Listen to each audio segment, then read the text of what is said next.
요즘 삶을 돌아보면서요, 생각할 때마다 이건 정말 참 잘했다 이 생각하는 게 있습니다. 그게 뭘까요? 저는 이렇게 해보니까 결혼은 정말 잘했다 이런 생각이 들어집니다. 그리고 그때 결혼한 이 한 가지 때문에 지금까지에 있는 삶의 풍성함이 맛보게 되었다라는 생각이 들어집니다. 이 미생이라는 만화가 있거든요. 미생이라는 만화에 보면 이런 말이 있습니다. 순간의 선택이 모여 인생이 된다. 매 순간 어떤 선택을 하느냐, 그게 바로 삶의 질을 결정한다. 선택이 중요한 것이죠. 그래서 서울대학교 최종원 교수가 인생교훈이라는 글에서요, 20대 청춘들에게 이렇게 이야기를 합니다. 갈까 말까 할 때는 가라. 살까 말까 할 때는 사지 마라. 말할까 말까 할 때는 말하지 마라. 줄까 말까 할 때는 주어라. 먹을까 말까 할 때는 먹지 마라. 이거 보면 뭘 알 수 있어요? 선택을 잘해야 된다는 거예요. 그러니까 선택을 잘하는 비결을 20대 청춘들에게 알려주고 싶은 것이죠. 근데 생각해 보면요, 우리는 선택을 위해서 얼마나 많이 애쓰고 있을까요? 그러니까 많은 경우에는 재능을 키우기 위해서 애쓰는 경우가 많습니다. 아이들을 키울 때 재능을 키워주기 위해서 얼마나 애를 많이 써요. 과외도 또 학원도 다 대부분 뭐에 포커스가 있어요? 재능을 키워줘야 된다는 거죠. 이 말은 무슨 말이냐면 재능이 부족해서 안 된다라는 생각을 갖는 거예요. 그러니까 재능이 부족하니까 뭔가를 잘 못한다라는 그런 생각을 참 많이 갖는 거죠. 근데 인생을 쭉 살아보면 재능 때문에 망하는 경우는 재능이 부족해서 망하는 경우가 많지 않습니다. 선택을 잘못해서 힘든 경우가 훨씬 더 많은 거죠. 선택을 잘하려면 뭘 해야 될까요? 오늘 말씀을 보면 선택을 앞두고 있는 예수님의 모습을 우리에게 보여주고 있습니다. 이 모습을 보면 선택을 위한 예수님의 모습 속에서 우리가 배워야 할 것이 있다는 거죠. 오늘 두 가지를 좀 배우면 좋겠다 생각하는데요. 첫 번째로는 선택을 앞두고 먼저 기도하라는 것입니다. 예수님은 무슨 일을 하기 전에 먼저 기도를 했습니다. 오늘 12절 13절을 보세요. 이때 예수께서 기도하시러 산으로 가사 밤이 새도록 하나님께 기도하시고 밝음에 그 제자들을 부르사 그 중에서 12를 택하여 사도라 칭하셨으니, 예수님은 중요한 선택을 앞두고 있었잖아요. 따르는 많은 제자들 속에서 12명만 선택을 해야 돼요. 그리고 그들에게 사도라는 이름을 주고 그들에게 중요한 사명을 맡겨주셔야 되는 것이죠. 우리가 뭔가 진짜 중요한 일을 맡기려고 하면 우리는 어떻게 해요? 대부분은 면접을 하거나 이 사람이 어떤 삶을 살아왔는지 조사를 하잖아요. 인터뷰를 하고 조사를 해서 이 사람이 가지고 있는 진짜 장점, 이 사람이 잘할 수 있는 능력이 있는지 이런 것을 알아보기 위해서 마음을 쏟습니다. 근데 예수님이 12명 선택하려고 하면 우리 같으면은 한 명 한 명 불러가지고 이 사람이 어떤 마음을 가지고 있는지, 얼마나 뛰어난 재능을 가지고 있는지 이런 걸 알아보셔야 되는데 그것을 하는데 시간을 보낸 게 아니에요. 예수님 뭐래요? 기도하러 산에 오르셨습니다. 그리고 하나님께 기도하셨어요. 예수님은 기도를 했다라는 것이죠. E.M. 바운즈가요, 기도하지 않으면 죽는다 이런 책에서 이런 말을 합니다. 영적 능력은 하나님에게서 나오는데 기도는 하나님을 직접 붙드는 것이다. 기도는 하나님의 능력이 나오는 출구이자 그분의 능력이 우리에게 들어오는 입구이다. 기도에 힘쓰는 사람은 성공할 수밖에 없다.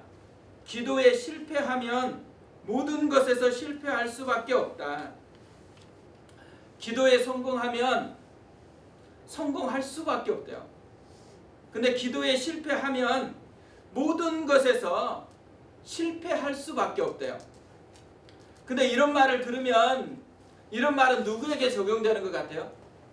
성숙한 사람이 아니고 되게 미숙한 사람, 그런 사람에게 이런 말이 적용될 거라고 생각하잖아요. 근데 실제로는 그렇지 않습니다. 성경에도 보면요, 진짜 성숙했다고 생각하고 진짜 하나님 앞에 잘 살아갈 것 같은 확신을 주는 사람들이 실패하는 경우가 종종 나옵니다. 아브라함 보세요. 아브라함 특징이 뭐죠? 하나님이 말씀하시면 그 말씀을 따라갔어요. 그리고 가는 곳마다 뭐예요? 제단을 쌓고 여호와의 이름을 불렀대요. 진짜 멋진 하나님의 종이잖아요. 한 번만 그런 게 아니에요. 이동하는 곳마다 제단을 쌓고 거기에서 여호와의 이름을 불렀습니다. 기도하는 사람이었죠. 예배하는 사람이었어요. 근데 되게 신기하게도요, 그 땅에 기근이 들자 어떤 선택을 해요? 기근이 들자 기도 없이 애굽으로 갑니다. 그리고 애굽에 가서 또 어떤 선택을 해요? 기도 없이 자기 아내를 누이라고 그렇게 부르기로 결정을 합니다. 그래서 어떻게 돼요? 완전히 실패하죠. 완전히 망합니다. 그래서 애굽에서 나오자마자 아브라함이 다시 붙들고 회복하는 게 있어요. 그게 뭔지 아세요? 베델로 가서 다시 거기에서 제단을 쌓고 거기서 여호와의 이름을 불렀어요. 실패를 통해서 배운 게 있는 거죠. 실패를 통해서 배운 게 뭘까요? 실패를 통해서 아브라함이 진짜 배운 거, 기도에 실패하면 모든 것에서 실패할 수 있다는 것이죠. 그리고 또 하나, 어제의 기도가 오늘의 삶을 보장해주지 않는다는 거예요. 오늘은 오늘의 기도가 필요합니다. 오늘 선택하려고 하면 오늘 그 선택을 위한 하나님 앞에 묻는 기도가 필요하다는 거죠. 근데 아브라함만 그런 게 아닙니다. 나가는 곳마다 이겨냈던 여호수아, 진짜 위대한 용사였잖아요. 근데 여리고성을 정복하고 난 후에 아이성 전투를 해요. 아이성 전투를 앞두고 정탐꾼을 먼저 보내죠. 이 정탐꾼들이 돌아와서 이렇게 보고를 합니다. 여호수아 7장 3절에 여호수아에게로 돌아와 그에게 이르되 백성을 다 올라가게 하지 말고 2,3천 명만 올라가서 아이를 치게 하소서. 그들은 소수이니 모든 백성을 그리로 보내어 수고롭게 하지 마소서 하므로.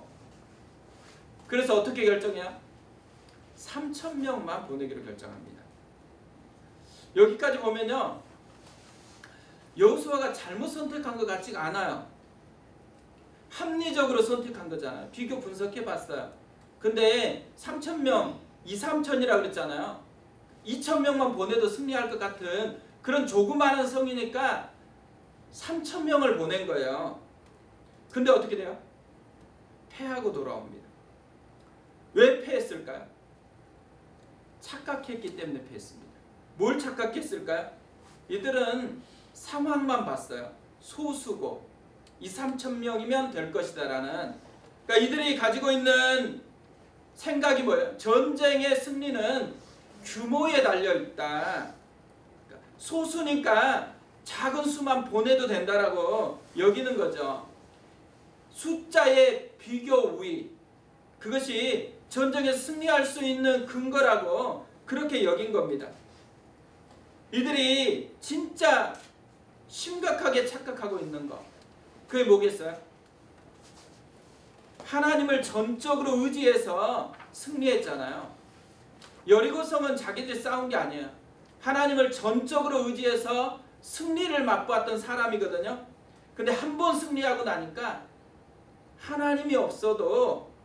자기 힘으로 승리할 수 있다라는 이런 생각을 가진 거예요. 그 결과가 뭐예요? 기도 없이 전쟁에 나간 거예요. 착각하니까 기도 없이도 될 것 같아요. 이 정도는 내 힘으로 가능할 것 같아요.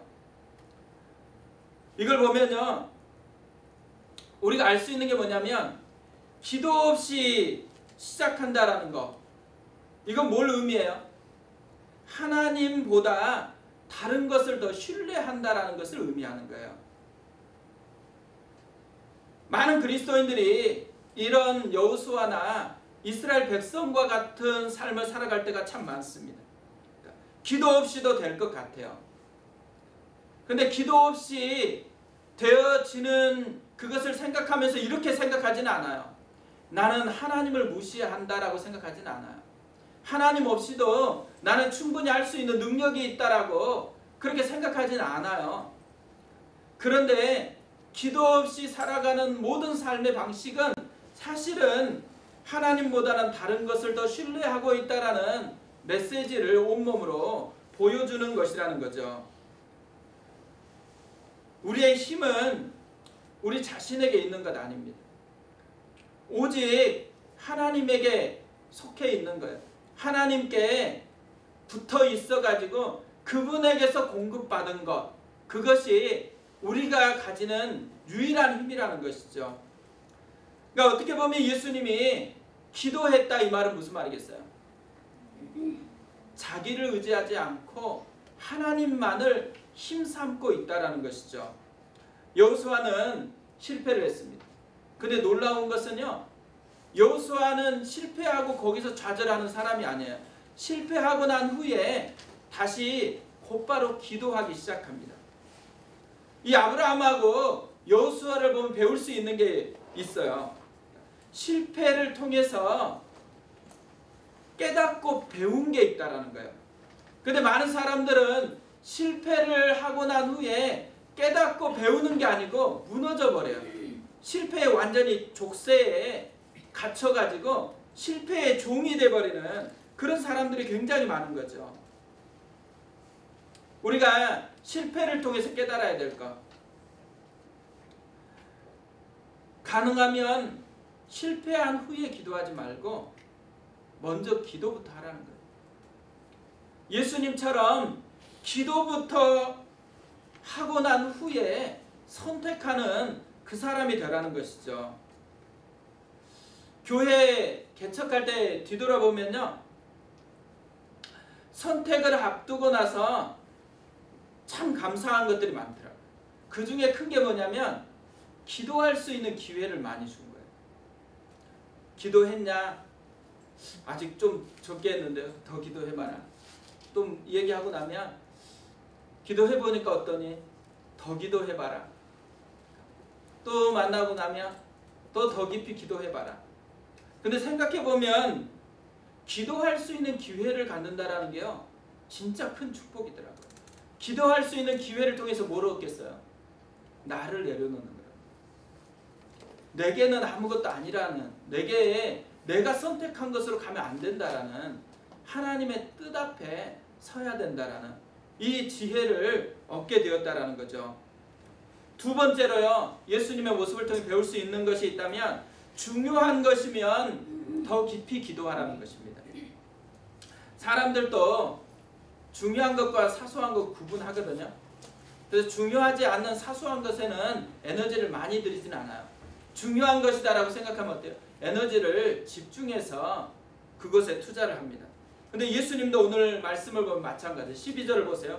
이때 예수께서 기도하시러 산으로 가사 밤이 새도록 하나님께 기도하시고, 예수님이 그냥 기도하신 게 아니잖아요. 두 가지 특별 기도를 했습니다. 첫 번째, 산기도를 했어요. 집에서 기도하다가 산기도했다. 이 말은 무슨 말이에요? 우리도 산기도를 해야 되겠다 생각하면 마음에 더 깊은 열망이 생긴 거죠. 더 중요한 것을 앞두고 있다라는 인식을 한 거잖아요. 그것만이 아니에요. 그냥 산기도가 아니죠. 밤이 새도록 하나님께 기도하시고 철야 기도를 했습니다. 예수님이 왜 이렇게 산기도를 하고 철야기도를 하겠어요? 중요하다라고 여기기 때문에 그런 거죠. 진짜 중요한 것을 앞두고 있다라는 것을 깨달았다라는 거죠. 사실요, 우리 삶에 있어서 진짜 중요한 것 중에 하나가 뭐냐면 이 중요한 것에 대한 절박함이 느껴지느냐 그렇지 않느냐요. 많은 사람이 실패하는데 보면요, 주변의 사람이 절박해가 너 그거 선택하면 안 된다, 너 그렇게 가면 안 돼, 계속해서 얘기하는데 당사자는 되게 가볍게 여겨요. 그 문제를 되게 가볍게 여겨요.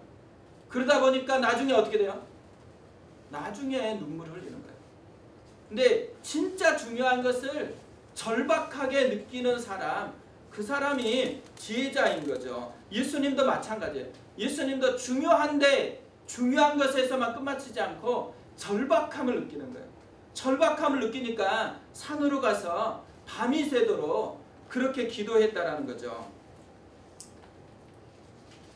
우리가 이 예수님께 배워야 됩니다. 우리가 중요하다고 느끼는 것을 절박하게 여기고 하나님 앞에 특별하게 기도해야 되는 것, 이것이 우리가 예수님에게 배워야 되는 중요한 부분이라는 거죠. 예수님이 뭘 중요하게 여기는 것일까요?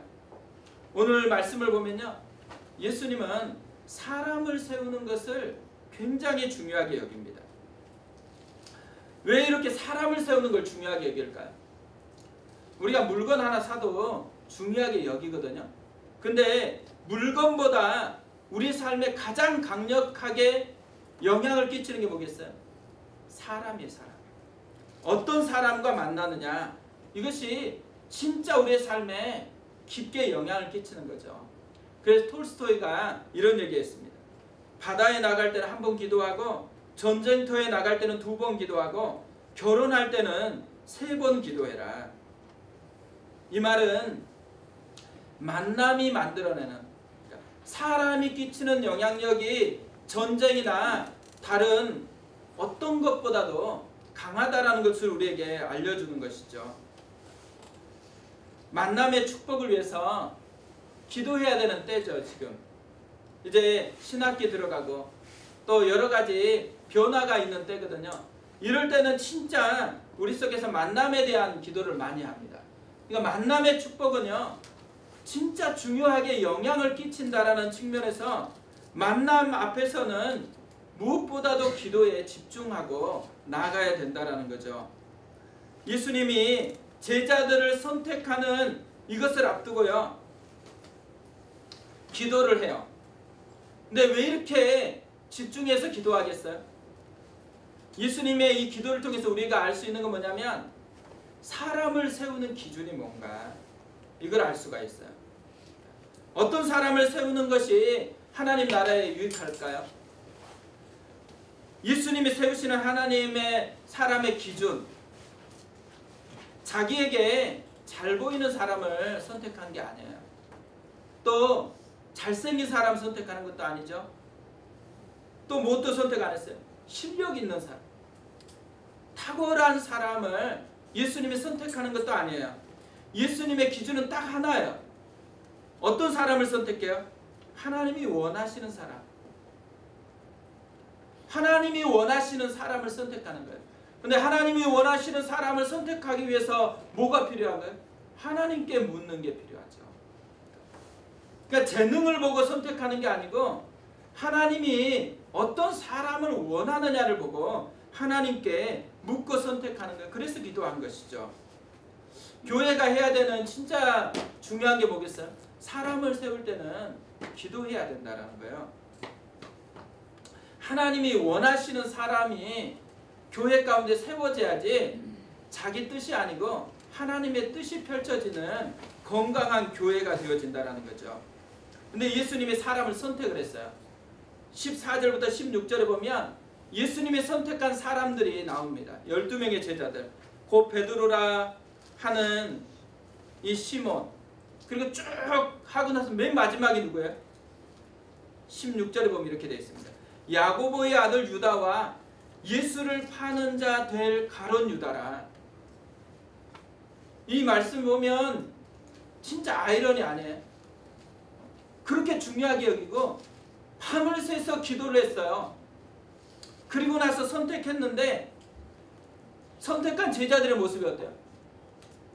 이들이 막 기쁨을 주거나 뭘 하는 때마다 자기를 도와주고 하는 때마다 막 잘 성장해가는 그런 사람이 아니에요. 마침표가 뭐예요? 예수를 파는 자들 가룟유다. 그런 사람들이 12명의 사도로 그렇게 부름을 받았습니다. 예수님이 후회했을까요? 안 했을까요? 선택하고 나서 뭐 이런 놈들을 다 주셨냐.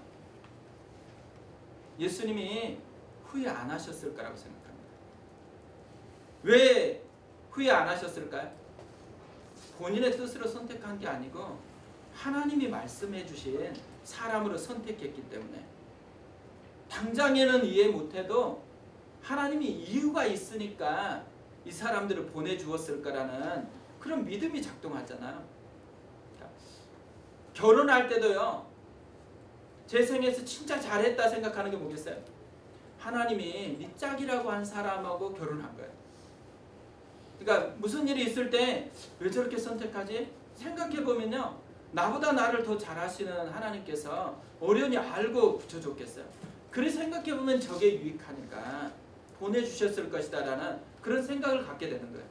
근데 교회를 개척하면서도 그런 생각이 진짜 많이 들더라고요. 교회를 개척하면서 진짜 한 걸음 한 걸음 내디딜 때마다 중요하게 지탱해주고 힘이 되는 게 뭐냐면 내 뜻으로 교회를 개척하지 않았다는 거예요. 기도하고 또 기도했을 때 하나님이 인도해 주신 하나님의 인도하심을 받아서 교회를 개척했다라는 것이요. 진짜 큰 힘이 되는 거예요. 왜 큰 힘이 되는 줄 아세요? 이 예수님께서 기도하고 또 기도하고 선택을 했는데도 불구하고 가룟 유다와 같은 사람을 만나요. 교회를 개척하고 섬긴다라는 것은 다 환호해 주는 사람과 함께 한다라는 게 아니에요. 생각이 다르고 뭔가 좀 다르기 때문에 불편함을 만들어내는 사람을 만나게 돼 있죠. 근데 그때 후회할 수도 있잖아. 후회한다라는 것은 뭘 전제로 하고 있어요? 내가 선택했다는 전제를 가지고 있는 거예요. 내가 책임지려고 하니까 힘든 거예요.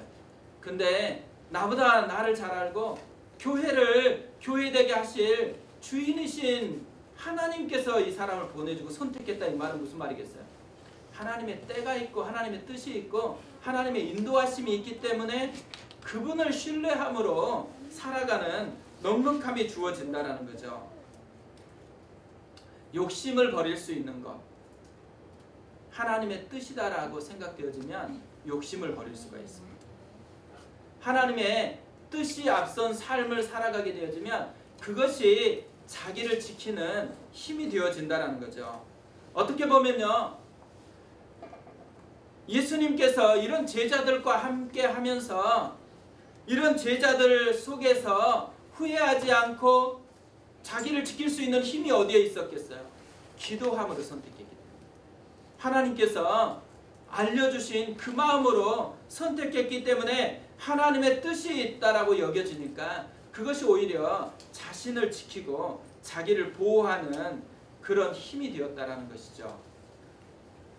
우리에게는 이렇게 예수님처럼요. 하나님께 초점을 맞추는 것이 필요합니다. 우리도 살아간다라는 것을 선택하게 되어 있다는 것이잖아요. 지금 또 선택을 할 거예요. 내일 또 선택할 거고 선택하는데 중요한 일도 있을 거고 사소한 일도 있을 것이에요.